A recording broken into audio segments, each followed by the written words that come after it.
Hello everyone. कैसे हैं आप लोग? आई होप आप लोग बहुत अच्छे होंगे और आप लोगों का पढ़ाई बढ़िया चल रहा होगा। तो जैसे कि लास्ट क्लास के अंदर हम लोगों ने करा था management principal on and applications के अंदर, उससे आगे आज हम लोग करने वाले हैं। तो आइए सबसे पहले एक बार हम लोग डिस्कस कर लेते हैं क्या क्या चीज़ हम लोग करने वाले हैं। तो सबसे पहले अगर मैं बात करूं बीकॉम सेमेस्टर 1 की हम बात कर रहे हैं। यूनिट सेकंड होगा, लेसन नंबर 6 होगा, जहां पर हम बात करेंगे management principles and application part 1 रहेगा। आइए एक बार हम लोग सबसे पहले समझते हैं कि यहाँ पर हम लोग क्या क्या कंटेंट को कवर करने वाले हैं बच्चे। तो एक बार हम लोग इसके बारे में चर्चा कर लेते हैं। तो सबसे पहले डेफिनेशन ऑफ स्ट्रैटेजिक प्लानिंग क्या होता है। मैंने लास्ट क्लास के अंदर प्लानिंग के बारे में बताया था आपको, प्लानिंग क्या होता है, प्लानिंग के अंदर क्या क्या क्या फीचर्स है, क्या इंपॉर्टेंस है, क्या लिमिटेशंस है। आज हम लोग बात करने वाले हैं स्ट्रैटेजिक प्लानिंग का क्या होता है, इसके क्या की कैरेक्टरिस्टिक्स होते हैं, उस पर हम लोग चर्चा करेंगे।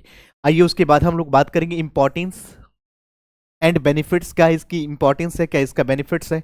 टाइप्स ऑफ स्ट्रैटेजीज की बात करेंगे बच्चे, और उसके बाद ग्रोथ स्ट्रैटेजीज मॉडल्स क्या होता है उस पर चर्चा करेंगे।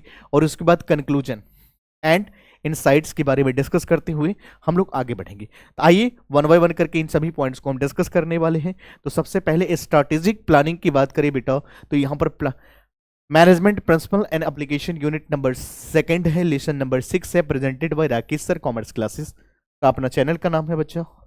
उसके बाद हम लोग बात करें इंट्रोडक्शन टू स्ट्रैटेजिक प्लानिंग। क्या मतलब होता है, क्या मतलब होता है स्ट्रैटेजिक प्लानिंग का मतलब क्या होता है। देखो स्ट्रैटेजिक प्लानिंग दो शब्दों से मिलकर के बना है। सबसे पहली बात तो यह है कि हमें प्लानिंग की स्ट्रैटेजीज करनी है, या स्ट्रैटेजिक प्लानिंग क्या होता है, आइए उस पर चर्चा करेंगे। तो सबसे पहले हम लोग पहले डेफिनेशन की बात करते हैं, हम लोग क्या समझेंगे। तो सबसे पहले strategic planning is the process of defining and organization directions and making decision on the allocation of resources to pursue this directions. बेटा जी हम इसको क्या बोलते हैं, स्ट्रैटेजिक प्लानिंग बोलते हैं।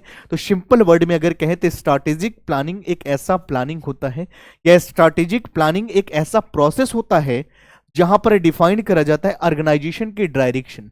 तो बेटा जी यहां पर सिंपल वर्ड में ऑर्गेनाइजेशन की डायरेक्शन की हम बात करते हैं, ऑर्गेनाइजेशन की हम दिशा की बात करते हैं, ऑर्गेनाइजेशन के रास्ते की हम बात करते हैं। और उसके बाद एंड मेकिंग डिसीजन, कैसे हम डिसीजन मेकिंग करें उसके बारे में हम चर्चा करेंगे। और हमारे पास जो रिसोर्सेस हैं, जो हमारे पास साधन हैं, हम उसको कैसे एलोकेट करें और जिससे कि हमें एक सही डायरेक्शन परस्यू करने का मौका मिले हम उसको क्या बोलते हैं बेटा, स्ट्रैटेजिक प्लानिंग। तो सिंपल वर्ड में ये समझना है, स्ट्रैटेजिक प्लानिंग वो प्लानिंग होता है जहां पर ऑर्गेनाइजेशन की डायरेक्शन को बताया जाता है, ऑर्गेनाइजेशन की दिशा को बताया जाता है, ऑर्गेनाइजेशन के रास्ते को बताया जाता है बेटा। This is called strategic planning. तो सबसे पहले हम लोग समझते हैं पर्पज। सबसे पहले आपका पर्पज क्लियर होना चाहिए, आप पढ़ाई क्यों करते हो, कोई भी काम करने से पीछे आपका वाई क्लियर होना चाहिए। यहां पर हम पर्पज की बात करते हैं, इसका मुख्य कारण क्या है, इसका ऑब्जेक्टिव क्या होता है। स्ट्रैटेजिक प्लानिंग तो अलाइन किया जाता है इन द ऑर्गेनाइजेशनल ऑब्जेक्टिव। बेटा जी यहां पर ऑर्गेनाइजेशन के जो भी ऑब्जेक्टिव्स है उसके साथ अलाइन किया जाता है with the help of strategic planning.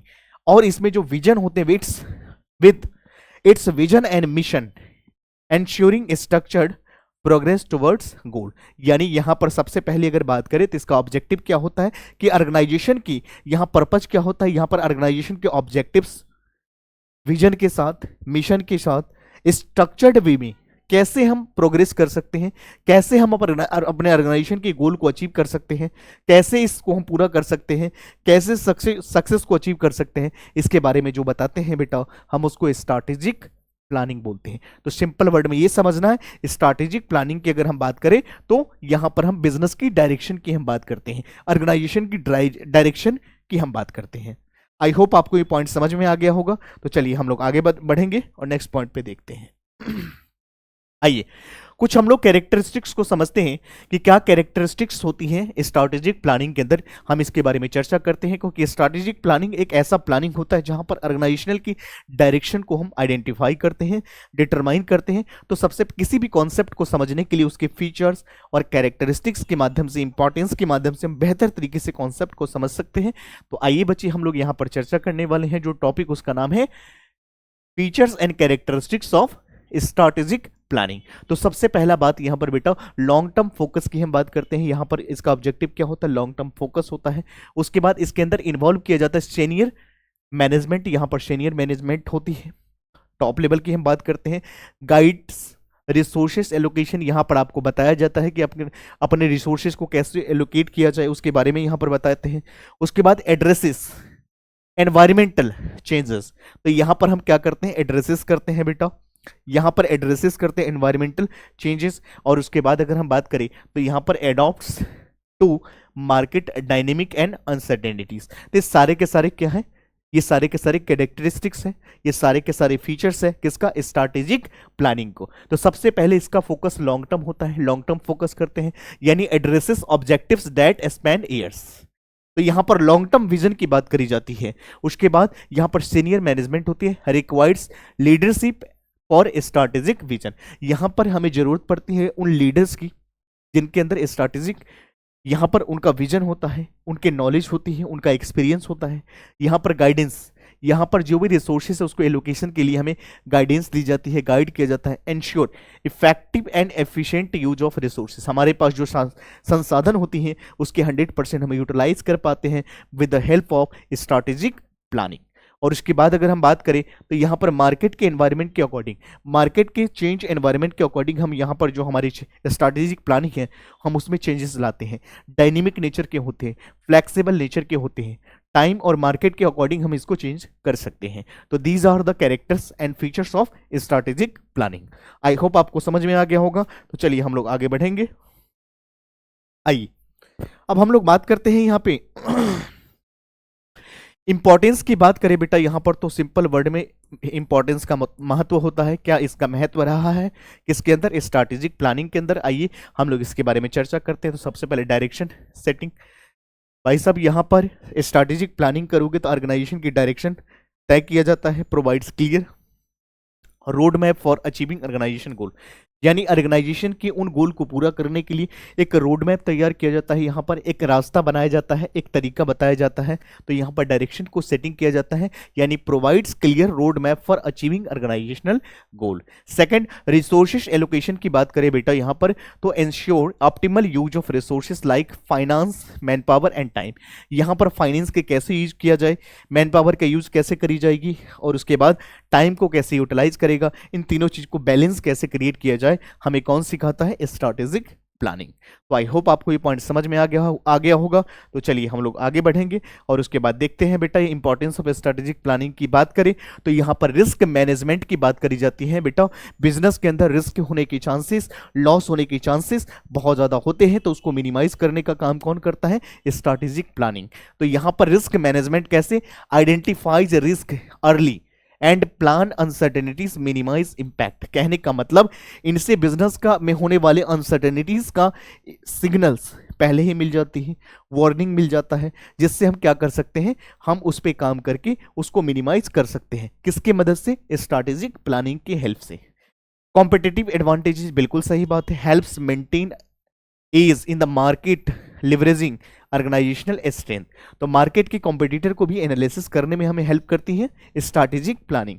हम कॉम्पिटिटर को बेहतर तरीके से एनालिसिस कर पाते हैं, हम समझ पाते हैं। तो यहाँ पर कॉम्पिटिटिव का भी एडवांटेज हमें तभी मिलती है जब हमारी प्लानिंग स्ट्रैटेजीज वे में हो, प्लानिंग सही तरीके से होनी चाहिए। आइए बच्चे उसके बाद हम लोग आगे बढ़ेंगे। अब हम लोग बात करते हैं टाइप्स ऑफ स्ट्रैटेजीज।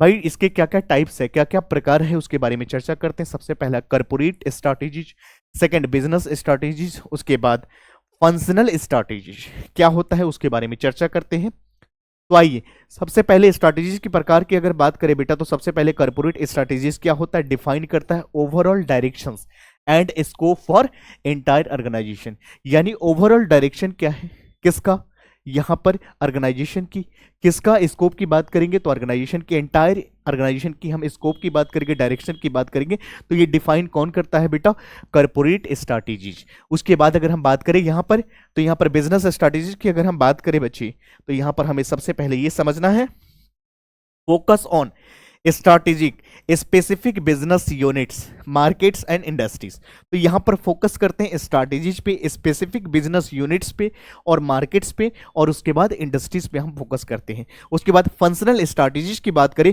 तो targets operational efficiency within the specific departments such as a marketing और एचआर डिपार्टमेंट। जैसे कि मार्केटिंग डिपार्टमेंट हो गया, चाहे HR department, human resource department हो।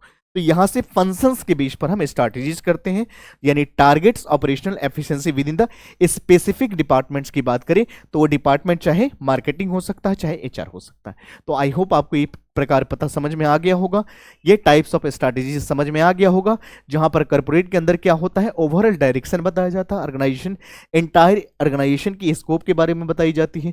बिजनेस के अंदर क्या किया जाता है बेटा, यहां पर फोकस किया जाता है strategy on specific business to business units, यानी मार्केट्स और इंडस्ट्रीज।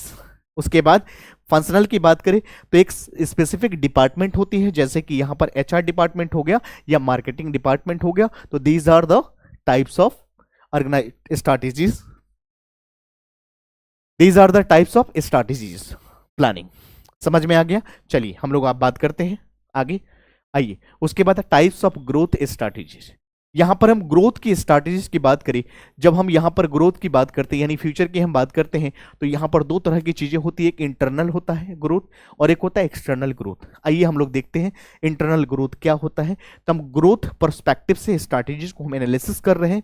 तो इंटरनल ग्रोथ क्या होता है, focus on expanding existing operations, यानी यहां पर फोकस करते हैं एक्सपेंड करने के लिए किसके, एग्जिस्टिंग ऑपरेशंस को, launching new product in the market और एंटायर एंटरिंग न्यू मार्केट। या तो हम नया प्रोडक्ट को लॉन्च करते हैं या तो हम न्यू मार्केट को में एंटर कर जाते हैं। तो ये इंटरनल ग्रोथ के थ्रू हम कर सकते हैं, इंटरनल स्ट्रैटेजीज के थ्रू हम ग्रोथ कर सकते हैं। यहां पर एक्सटर्नल की बात करें, ये तो इंटरनली हो गया। एक्सटर्नली की बात करें, कोलैबोरेशन इन्वॉल्व्स कोलैबोरेशन, मर्ज कर लिया, दो या दो से ज्यादा फॉर्म एक साथ मर्ज हो जाती हैं या एक्विजिशंस हो जाते हैं टू द अचीव ग्रोथ। तो इस तरह से भी हम स्ट्रैटेजीज बना करके ऑर्गेनाइजेशन को ग्रोथ करा सकते हैं, एक इंटरनली और एक एक्सटर्नली मोड में। आई होप आपको समझ में आ गया होगा। तो चलिए हम लोग आगे की पॉइंट को बात करते हैं। आइए आइए बच्चे, इंटरनल ग्रोथ स्ट्रैटेजीज की बात करते हैं तो aims to increase market shares. बेटा जी जब भी अगर हम बात करते हैं इंटरनल का मतलब होता है it is the control of organization. तो यहां पर increase the market share, market में शेयर को हम इंक्रीज करा सकते हैं। इंट्रोड्यूस इनोवेटिव प्रोडक्ट, बिल्कुल सही बात है, मार्केट में हम इंट्रोड्यूस कर सकते हैं इनोवेटिव प्रोडक्ट्स। और एक्सप्लोर न्यू मार्केट्स, हम मार्केट को भी एक्सप्लोर करते हैं with the help of strategic planning. समझ में आ गया? With the help of growth strategic planning. चलिए उसके बाद हम लोग बात करेंगे आगे, अगला पॉइंट जो है एक्सटर्नल ग्रोथ ऑफ स्ट्रैटेजीज की बात करें। एग्जांपल्स, सबसे पहला मर्जर्स करते हैं, यानी combining with the another companies to strengthen operations, यानी यहां पर कंबाइन कर देते हैं हम दो कंपनीज को एक साथ मर्ज कर देना, दो कंपनी को एक साथ मिला देना। एक्विजिशंस की अगर बात करें तो buying another companies to gain access resources और मार्केट, यानी किसी कंपनी को खरीद लेना एक्विजिशन कहलाता है। उसके बाद ज्वाइंट वेंचर की बात करें तो यहाँ पर partnering with the other companies for mutual benefits. Joint venture का मतलब दोनों यहाँ पर वेंचर को बेनिफिट होता है। और focus on leveraging external opportunities to achieve faster growth. तो इसके माध्यम से हम ऑर्गेनाइजेशन हमारी फास्ट तरीके से क्या करती है, ग्रो कर जाती है। आई होप आपको समझ में आ गया होगा। तो चलिए उसके बाद हम लोग आगे बात करेंगे, क्या कंक्लूजन है उस पर चर्चा करते हैं। तो strategic planning is the essential for an organizational success. बिल्कुल सही बात है। यहाँ पर जब हम अगर बात करते हैं बच्चे कि यहाँ पर ऑर्गेनाइजेशनल सक्सेस के लिए अगर हम बात करें तो यहाँ पर स्ट्रैटेजिक प्लानिंग जो होता है बहुत ज़्यादा इंपॉर्टेंट होता है, इसेंशियल होता है किसी भी ऑर्गेनाइजेशन के सक्सेस के लिए, सस्टेनेबिलिटी के लिए एंड एडॉप्टेबिलिटी के लिए। उसके बाद बात करें, it enables efficient resources allocation. बिल्कुल सही बात है, ये एनेबल करता है किसको, एफिशिएंट रिसोर्सेज एलोकेशन को, मिनिमाइज करता है रिस्क को and provides competitive advantages, competitive के एडवांटेजेस को भी आपको प्रोवाइड करता है। Regular updated and implementation of strategies are critical to staying relevant dynamic market. तो इस तरह से आप मार्केट के एनालिसिस को भी आप बेहतर तरीके से समझ पाते हैं। आई होप आपको समझ में आ गया होगा। चलिए आज की क्लास को अगर मैं रिकैप करूं, क्या क्या चीज़ हम लोगों ने पढ़ाया तो एक बार, और क्या क्या चीज़ हम लोगों ने कवर करा, आइए इस पर एक बार चर्चा करेंगे। सबसे पहले तो हम बात करते हैं स्ट्रैटेजिक प्लानिंग की, रिकैप लेते हैं। पार्ट 1 का डेफिनेशन के बारे में डिस्कस करा, defines goals and allocate resources align with the mission and vision. सही बात है। फिर कुछ कैरेक्टरिस्टिक्स के बारे में हमने डिस्कस करा, जहां पर हमने बात करा लॉन्ग टर्म फोकस होता है, यहाँ पर सीनियर मैनेजमेंट इन्वॉल्वमेंट होती है, यहाँ पर रिसोर्सेज का एलोकेशन होता है, और उसके बाद एडोप्टेबिलिटी की हम बने बात करा, एडोप्टेबिलिटी की हमने बात करा, उसके बाद इंपॉर्टेंस की बात करें, क्या महत्व है, तो यहाँ पर डायरेक्शन प्रोवाइड किया जाता है, उसके बाद ऑप्टिमाइजेज रिसोर्सेज, उसके बाद mitigates risk and offers competitive advantages. Types of strategies की बात करें बेटा, तो यहाँ पर एक होता कॉर्पोरेट स्ट्रैटेजीज, बिजनेस होता है, functional strategies for the organizational directions, इसके बारे में चर्चा करा। उसके बाद ग्रोथ स्ट्रैटेजीज के बारे में हमने बात करा। यहाँ पर दो सेगमेंट था, एक था इंटरनल क्या होता है, जहाँ पर एक्सपेंडिंग ऑपरेशनल और मार्केट के बारे में चर्चा करा। फिर एक्सटर्नल के अंदर मर्जर की बात करी, एक्विजिशंस की बात करी, उसके बाद पार्टनरशिप ज्वाइंट वेंचर की हमने बात करा। फिर कंक्लूजन के अंदर हमने बात करा इसेंशियल फॉर सक्सेस। भाई इसेंशियल क्या है सक्सेस के लिए, तो strategic planning are essential elements for success. Sustainability के बारे में चर्चा करा, और achieving goal and efficiently, goal को अचीव करना है एफिशिएंटली मोड में, हमने लोगों ने इसके बारे में भी चर्चा करा। तो आई होप आप लोगों को पार्ट 1 के अंदर सारी चीज़ें समझ में आ गया होगा। बाकी हम लोग मिलते हैं इसके सेकंड पार्ट के अंदर। यहाँ तक आप लोग रिवाइज करिए, और जिन भी बच्चों को पीपीटी नहीं मिला है आप टेलीग्राम चैनल को ज्वाइन करें। जब वो ज्वाइन करेंगे प्रॉपर नोट्स आपको डेली बेसिस पे मिलती रहेंगी। मिलते हैं अगले टॉपिक सेकंड पार्ट के साथ। यहाँ तक आप लोग रिवाइज करिए। Thank you so much, take care.